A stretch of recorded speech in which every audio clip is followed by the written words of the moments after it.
కార్యదర్శులు trade union leaders అందరికీ ఈ మహాధర్నా సందర్భంగా విప్లవాభి నమస్కారం తెలియజేస్తున్నాం.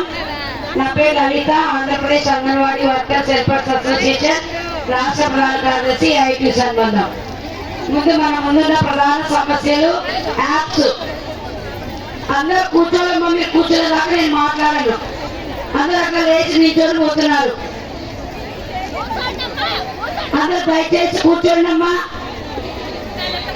ముందరంతా కూర్చోండమ్మా. కూర్చున్న కూడా డిస్టర్బెన్స్ మీరంతా అట్లా నిల్చుంటే. ఇప్పుడు మన ప్రధానమైన డిమాండ్స్, మన ముందున్న ప్రధానమైన సమస్యలు యాప్స్.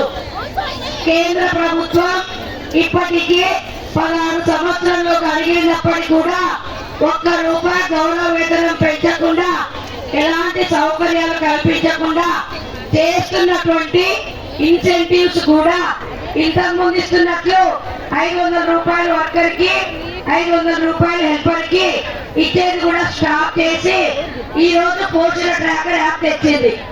ఆ పోస్టర్ ట్రాకర్ యాప్ ఎంత కష్టం అంటే ప్రతి అంగన్వాడీ టీచర్ తెలుసు.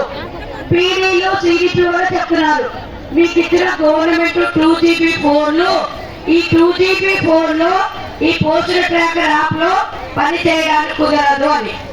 మనము రిజిస్ట్రేషన్ చేసేటప్పుడు మరి పోస్టర్ ట్రాకర్ యాప్ లో రిజిస్ట్రేషన్ అయినట్టు చూపిస్తుంది. మళ్ళీ మన లాభోత్తరాలు అక్కడ నమోదు అయిందా లేదా చూసుకుంటే మళ్ళీ ఎర్రర్లో నమోదు కాలేదని వస్తుంది. ఆ పోస్టర్ ట్రాకర్ యాప్ వద్దని ఇప్పుడున్నటువంటి కమిషనర్ కాదు, ఆ పోస్టర్ ట్రాకర్ యాప్ వచ్చినప్పటి నుండి 3 కమిషనర్లు, 3 ప్రిన్సిపల్ సెక్రటరీలు మారి ఉన్నారు. వాళ్ళు ఉన్నప్పటి నుండి ఈ రోజు వరకు కూడా పోస్టర్ ట్రాకర్ యాప్ సంబంధించి సమస్యలన్నీ బాగా డిగ్రీ పీజీ చేసిన అమ్మాయిలు, ఆన్లైన్ పని హార్డ్వేర్ సాఫ్ట్వేర్ వచ్చిన అమ్మాయిలను అక్కడ తీసుకొని వెళ్ళి ఆ యాప్ లో ఏ ప్రాబ్లం ఉందో చెప్పడం, అన్ని యాప్లు సవరించాలని చెప్పడం. మరి నారా లోకేష్ బాబు హై స్కూల్ టీచర్లకు, ఎలిమెంటరీ స్కూల్ టీచర్లకి ఒకే యాప్ పెట్టారంట. మరి వాళ్ళు ₹1,50,000 2,00,000 జీతం ఉంది వాళ్ళకి. మన జీతం ఎంత? ₹11,500. మరి 4 యాప్లు చేయాలంట మనం. అలాగే భారత సంజీవని యాప్ చేస్తున్నాం, పోస్టర్ ట్రాకర్ యాప్ చేస్తున్నాం, FRS యాప్ చేస్తున్నాం. మళ్ళీ రీసెంట్ గా మన SDG గోల్స్ అని వివిధ జిల్లాల్లోని కలెక్టర్లు వాళ్ళకి ఇష్టం వచ్చిన యాప్లు ప్రవేశపెడుతున్నారు. మళ్ళీ పైలట్ ప్రాజెక్ట్ అని ప్రతి ఒక్కటి FRS లో చేయాలంటున్నారు. ఈ కమిషనర్ గారు వచ్చినప్పటి నుండి కూడా మరి నేను కలెక్టర్ గా ఉండి అన్ని జిల్లాలలో అంగన్వాడీ టీచర్ల సమస్యలు, సెంటర్ల సమస్యలు బాగా పరిశీలి చేశాను. మీరు బాగా కష్టపడి పనిచేస్తున్నారు, మీ సమస్యలన్నీ నేను పరిష్కరిస్తానని చెప్పినప్పుడు మనం కూడా ఆశాభావంతో ఉన్నాం. ఎందుకంటే చాలా జిల్లాలో అంగన్వాడీ టీచర్ల సమస్యలు పరిష్కరించాలని చెప్తున్నారని. మరి వచ్చిన వెంటనే అదే ఎప్పుడో 2020 సంవత్సరంలో వచ్చినటువంటి PP1, PP2 జాతీయ విద్యా విధానాన్ని రీసెంట్ గా అన్ని జిల్లాల్లో బెడ్ మీద ఉంటే కూడా అంగన్వాడీ టీచర్లు సెలవులు లేవని నిర్బంధించి ఉదయం 9 గంటల నుండి సాయంత్రం 5:30 గంటల దాకా అందరికీ ఒకేసారి ట్రైనింగ్ ఇచ్చినాము. ఇప్పుడు ట్రైనింగ్ అయిపోయిన వెంటనే ట్రైనింగ్ లో భోజనాలు సరిగ్గా పెట్టలేదు. 3 days ఆ రోజు 2 బ్యాచ్లు ట్రైనింగ్ చేసినాం. ₹1 టీఏ ఇవ్వలేదు. అంతా ME-ఓలకి అప్పచెప్పారు. వాళ్ళు ఏం చేశారు, మిడ్ డే మీల్స్ వాళ్ళకి అప్పచెప్పారు. అంటే ఎంత దోపిడీ వ్యవస్థ అంటే గవర్నమెంట్ ప్రతి ఒక్కరు మన తప్ప అంగన్వాడీ టీచర్ల సొమ్మును అందరూ దోచుకుంటున్నారు. మనం ఈ రోజు ఇంతమంది వచ్చినాం కదా, ఇప్పటికే మీ అందరికీ అనేక పర్యాయములు సభ్యులు పెట్టినాం. ఏ సంఘానికి సంబంధించిన అంగన్వాడీ టీచర్లైనా యాప్లు సవరించి బాల సంజీవిని యాప్ లో పోస్టర్ ట్రాకర్ యాప్లు సవరించి మరి FRS యాప్ చేయకుండా మరి రీసెంట్ వచ్చినటువంటి PP1, PP2 సంబంధించిన మళ్ళీ దానికి ఒక యాప్ పెట్టాడంట.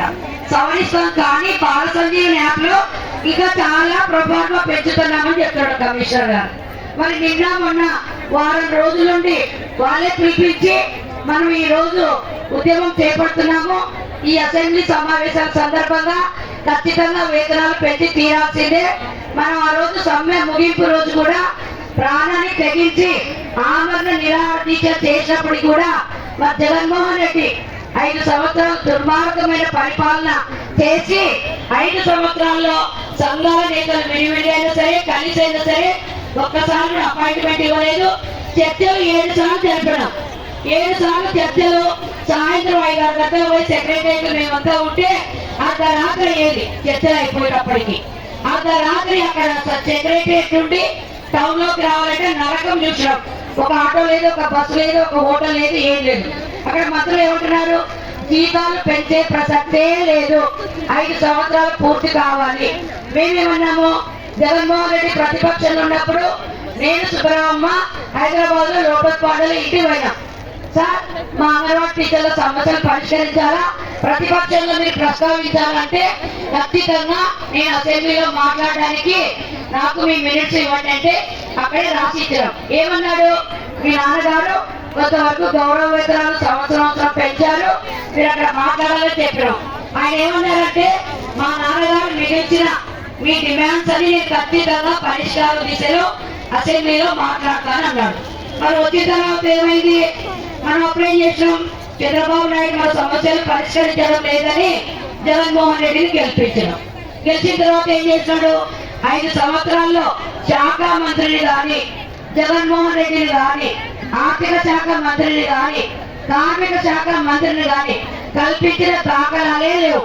ఆ రోజు ఏమన్నాము, ఇప్పుడు 7వ చర్చలు జరుపుతున్నాం, దయచేసి జగన్మోహన్ రెడ్డి దగ్గరికి మమ్మల్ని తీసుకోండి సంఘాల నేతలను, లేదా చర్చల సందర్భంలో ఆఖరి చర్చల రోజైనా జగన్మోహన్ రెడ్డిని 2 నిమిషాలు మా ఎదుటి వచ్చి మాట్లాడమని చెప్పండి, మేమన్నీ వదిలేసుకొని వెళ్ళిపోతామని చెప్పినాం. మరి సంక్రాంతి పండుగ మరి అట్లాగే డిసెంబర్, జనవరి 1 అందరు రోడ్ల మీద చేస్తున్నామన్నాం. కొంతమంది హాస్పిటల్లో చనిపోయినారు, కొంతమంది టెన్షన్ తో చనిపోయినారు, రకరకాల ప్రాబ్లమ్స్ 10 నుండి 15-20 దాకా చనిపోయినారు. వాళ్ళందరూ కూడా మరి దాన సంస్కారం డబ్బులు ఇవ్వాలన్నా.